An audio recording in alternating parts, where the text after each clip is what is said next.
గజం కేవలం 23,000 రూపాయలతో 165 గజాల భూమి కేవలం 38 లక్షలు మాత్రమే. నమస్తే, వెల్కమ్ టు సుమన్ టీవీ. ప్రస్తుతం మనతో పాటు ఉన్నారు ప్రముఖ పొలిటికల్ అనలిస్ట్ చంద్ర శ్రీనివాస్ గారు. నమస్తే శ్రీనివాస్ గారు. జై శ్రీరామ్ అండి. శ్రీనివాస్ గారు, ఏపీలో మొత్తంగా క్షేత్రస్థాయిలో పవన్ కళ్యాణ్ గారు పర్యటనకు సిద్ధమవుతున్నారు. ఫస్ట్ ఆఫ్ ఆల్ ఏం చెప్తారు? అంటే ఇప్పటికే స్టార్ట్ చేశారు. వారాహి 1, 2, 3, 4 మనం చూసాం. 5వ విడత పాదయాత్ర ఎక్కడనేది అందరూ ఆలోచిస్తున్నారు. అది వారాహి యాత్ర. అది ఎలా చేస్తారు? ఇప్పుడు ఆల్రెడీ ఇద్దరు కలిసి వెళ్తున్నారు కాబట్టి క్షేత్రస్థాయిలో మేనిఫెస్టో కూడా రెడీ అయిపోయింది. అభ్యర్థులు కూడా ఆల్మోస్ట్ ఫైనల్ దశకు వచ్చింది. రేపు మాపో బీజేపీ కూడా కలిసిన తర్వాత ఈ రోజుతో అయోధ్యది కథవు ముగిసిన తర్వాత చంద్రబాబు నాయుడు గారు పవన్ కళ్యాణ్ గారు కలిసి మోడీ గారిని కలవటం, ఎన్డీఏలో టీడీపీని కూడా జాయిన్ చేయడం, ఇవన్నీ జరుగుతాయి. ఇవన్నీ క్రమం తర్వాత లిస్టు ప్రకటించడం, మొదటి విడతగా ఇరు పార్టీలు, ఆ తర్వాత క్షేత్రస్థాయిలో వెళ్ళటం. ఎలా వెళ్తారనేది అందరూ చూస్తూ ఉన్నారు. ఆల్రెడీ ఎవరికి వాళ్ళు 3 దిక్కులుగా ఉత్తరాంధ్ర, రాయలసీమ, కోస్తా ఆ విధంగా వెళ్తారా? ముగ్గురంటే ఒకవైపు చంద్రబాబు నాయుడు, ఒకవైపు లోకేష్ బాబు, పవన్ కళ్యాణ్ గారు. ఎట్లా వెళ్తారనేది, లేకపోతే ముగ్గురు కలిసి వెళ్తారనేది వేచి చూడాలి. సమయం లేదు అన్నట్టుగా చేతిలో 75 రోజులే ఉంది. ఈ సమయంలో అనుకోకుండా ఒక ధ్రువతారలాగా షర్మిల గారు ఆంధ్రప్రదేశ్లో అడుగు పెట్టారు. కాంగ్రెస్ పార్టీని పూర్వవైభవం తీసుకురావడానికి ఆమె నిన్నటి నుంచే స్టార్ట్ చేశారు. ఆమె యొక్క మాటల ధాటి ఆమె స్టార్ట్ చేశారు. ఆల్రెడీ ఈ విధంగా ప్రతిపక్షాలన్నీ ఒకవైపు టార్గెట్ జగన్ అన్నట్టుగా పెట్టి ఆ సందర్భంలో ఎవరికి నచ్చిన రీతిలో వాళ్ళకి క్షేత్రస్థాయిలో వెళ్ళాలా. మీరు చెప్పినట్టుగా ఇప్పుడు క్షేత్రస్థాయిలో పవన్ గారి యొక్క యాత్ర ఎలా ఉండబోతుంది, ఎలా ప్రజల దగ్గరికి వెళ్ళబోతుంది, ముఖ్యంగా అన్ని జిల్లాలను, అన్ని ప్రాంతాలను కవర్ చేసే ఉద్దేశంతో పవన్ కళ్యాణ్ గారు దృష్టి సారించినట్లుగా కూడా మనం చూస్తూ ఉన్నాం. డెఫినెట్గా ఇప్పుడు ఆల్మోస్ట్ ఈస్ట్ వెస్ట్ కొంతమేర కవర్ అయిపోయింది. ఉత్తరాంధ్ర కొద్ది టచ్ చేశారు. కోస్తా పూర్తిగా కవర్ కాలేదు. రాయలసీమ అసలుకి వెళ్ళలేదు. కాబట్టి వీటి మీద ముందు కాన్సన్ట్రేషన్ చేయాలి. రాయలసీమలో కంప్లీట్ కాన్సన్ట్రేషన్ చేస్తే ఒకవైపు టీడీపీ జనసేన పొత్తు ఆల్రెడీ అయిపోయింది కాబట్టి, బీజేపీ కూడా అయిపోయింది కాబట్టి, రాయలసీమ పూర్తిగా 55 నియోజకవర్గాల్లో కాన్సన్ట్రేషన్ చేయాలి. ఆ తర్వాత కోస్తా పూర్తి అయిన తర్వాత మళ్ళీ ఉభయ గోదావరి, తర్వాత ఉత్తరాంధ్ర మీద దృష్టి పెట్టాలి. కాబట్టి పార్టీకి అద్భుతమైన అవకాశం ఉన్నది. అది జనసేనకు కావచ్చు, టీడీపీకి కావచ్చు, ఈ మిత్రపక్షాలకి. ఈ సమన్వయంతో కనుక ముందు క్షేత్రస్థాయిలో వెళ్తే ప్రజల సమస్యల్ని తన గొంతుకై వినిపించినప్పుడు ప్రజలు కూడా స్వీకరిస్తారు. ఎందుకంటే ప్రభుత్వ వ్యతిరేకత చాలా ఉంది. మీకు తెలిసిన విషయమే, చాలాసార్లు మనం డిస్కషన్ చేసుకున్నాం. ప్రజల్లో ఉన్నదేంది?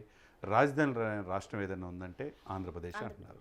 తర్వాత సఫిషియెంట్ మెజార్టీ 150 స్థానాలు, 22 మంది ఎంపీలు ఇచ్చిన స్పెషల్ స్టేటస్ 4.5 సంవత్సరాలు, ఆల్మోస్ట్ 5 సంవత్సరాలు అయిపోతున్నా కానీ ఎందుకు తీసుకురాలేపారు ముఖ్యమంత్రి గారు అనేది ప్రతి ఒక్కరి ఉదయంలో ఉన్నది. అదేవిధంగా మిగులు బడ్జెట్ ఉండాల్సింది. ఆ బడ్జెట్ కూడా చాలా 2.5 లక్షల అప్పు నుంచి 10.5 లక్షల కోట్ల అప్పుకి వెళ్ళిపోయింది. తర్వాత సరైన రోడ్లు సదుపాయాలు లేవు. నిన్నగాక మొన్న నేను రాజమండ్రి వెళ్ళి వస్తున్నప్పుడు అండి, నేను నిడదవోలు మీదుగా పాలకొల్లు వెళ్తున్నప్పుడు మరీ అధ్వానంగా ఉన్నాయి రోడ్లు. ఎందుకు మరి రోడ్లు ఎందుకు వెళ్ళిపోతున్నారు అనేది కూడా, అంటే ఎవరో చెప్తుంది నిజమైన ప్రజలు అనుకుంటుంది, లేదా ప్రతిపక్షాలు ఆరోపిస్తున్నాయని మనం అనుకుంటాం. కానీ క్షేత్రస్థాయిలో రోడ్లు, సరైన సదుపాయాలు ఎక్కడ కనపడతలా. అదే స్థాయిలో జాబ్ క్యాలెండర్ ఉందంటే జాబులు కూడా లేవు. 4.5 సంవత్సరాల్లో రిక్రూట్మెంట్ ద్వారా పోస్టులు ఏమి తీసుకోవాలి. ఓన్లీ వాళ్ళకి పార్టీకి అనుబంధంగా ఉన్న వాలంటరీ వ్యవస్థలో చోటున వాళ్ళు మాత్రం అపాయింట్ చేసుకున్నారు తప్పితే ఏమీ లేవు.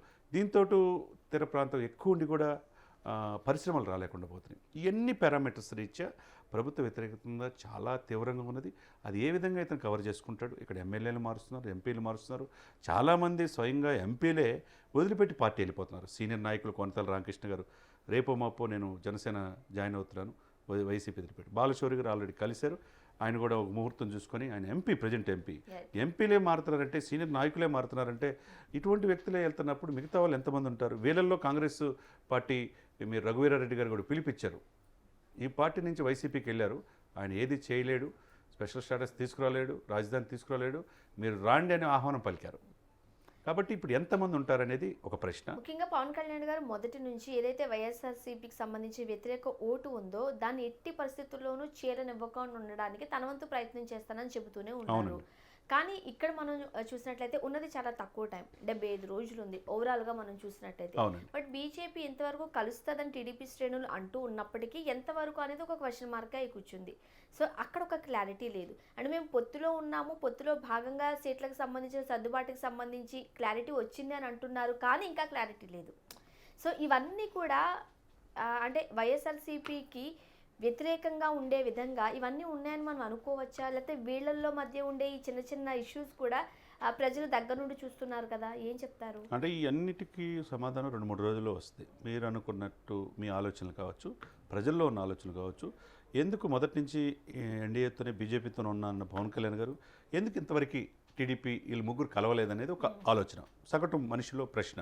కాబట్టి చాలా ఇంపార్టెంట్ ఇది అయోధ్య రాముల వారి విగ్రహ ప్రతిష్ఠ ఉంది కాబట్టి అందుకని లేట్ అయింది తప్పితే ఈ 2 రోజులు అయిన తర్వాత డెఫినెట్గా అంటే రాబోయే 4 రోజులు చాలా కీలకం. ఈ పొత్తులు డెఫినెట్గా టీడీపీ బీజేపీ జనసేన కలిసి ఆంధ్రప్రదేశ్లో ఎలక్షన్ వెళ్ళబోతున్నాయి, అందులో డౌటే లేదు, డౌట్ పడాల్సిన అవసరం కూడా లేదు. కాబట్టి వాళ్ళు కూడా అయిన తర్వాత వాళ్ళకి కావాల్సిన సీట్ల విషయంలో ఒక అవగాహనకు రావాలి 3 పార్టీలు. ఆ తర్వాత first list already first second third fourth list కూడా అయిపోయింది.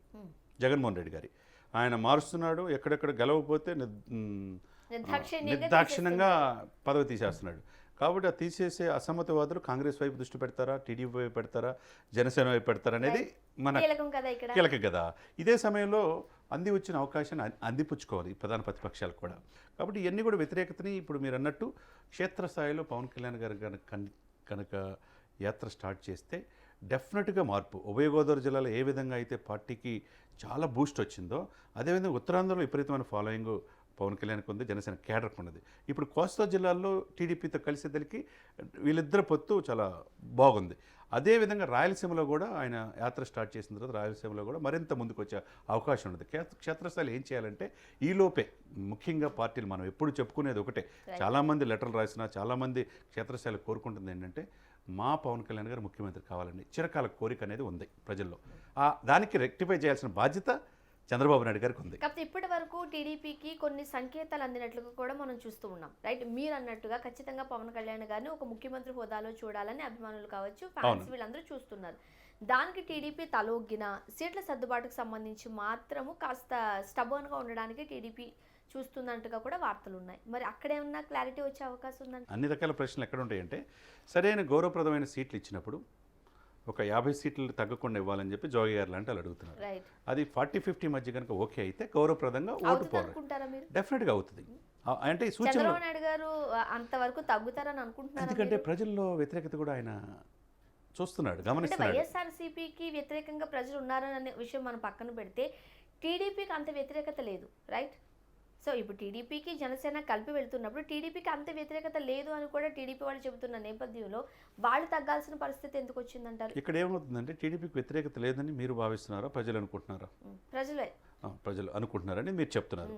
అదే సమయంలో టీడీపీ ఎందుకు ఇంతకు ముందుకు వెళ్ళలేకపోయింది? పవన్ కళ్యాణ్ గారి లాగా ఎందుకు ప్రభుత్వాన్ని ప్రశ్నించలేకపోయింది? ఇప్పుడు గోదావరి జిల్లాల్లో మీకు తెలుసు, మీ కాకినాడ పరిసర ప్రాంతాలు మీరు కూడా, రాజమండ్రి కేంద్రంగా ఏం జరుగుతుంది, బియ్యం అక్రమ రవాణా జరుగుతుంది, దానికి కీలకమైన వ్యక్తి ఎమ్మెల్యే ద్వారంపూడి చంద్రశేఖర్ రెడ్డిని ఆరోపించారు. దానికి సమాధానం లేదు. అది టీడీపీ ప్రశ్నించిందా, పవన్ కళ్యాణ్ ప్రశ్నించాడా?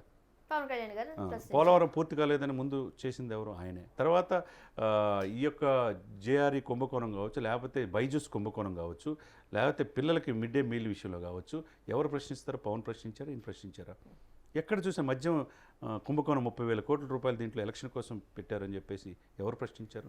వాలంటీర్ వ్యవస్థను చాటున ఎంత అనేకమైన అక్రమాలుగా డేటా కనెక్షన్ జరుగుతుంది, నానక్రమగూడల్లో దానికి సంబంధించిన ఇక్కడ చేస్తున్నారనేది ఎవరు ఐడెంటిఫై చేశారు? పవన్ ఐడెంటిఫై చేశారా, చంద్రబాబు నాయుడు ఐడెంటిఫై చేశాడా?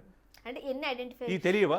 ఈ 4.5 దశాబ్దంలో ఉన్న పార్టీకి టీడీపీకి తెలియదా? అంటే క్షేత్రస్థాయిలో టీడీపీ కంటే బలంగా జనసేన ముందుకెళ్ళింది. అంత బలంగా జనసేన ఉన్నప్పుడు ఒంటరిగానే పోటీ చేయొచ్చు కదా. ఒంటరిగా పోటీ చేయాలా లేదా అనేది నీ ఆలోచన, నా ఆలోచన కాదు, అధినేత ఆలోచన. అధినేత దృష్టిలో ఏంటంటే దీర్ఘకాలికమైన ప్రయోజనాలు చూస్తారు. రైట్, చూడాలి. Thank you so much. Thank you.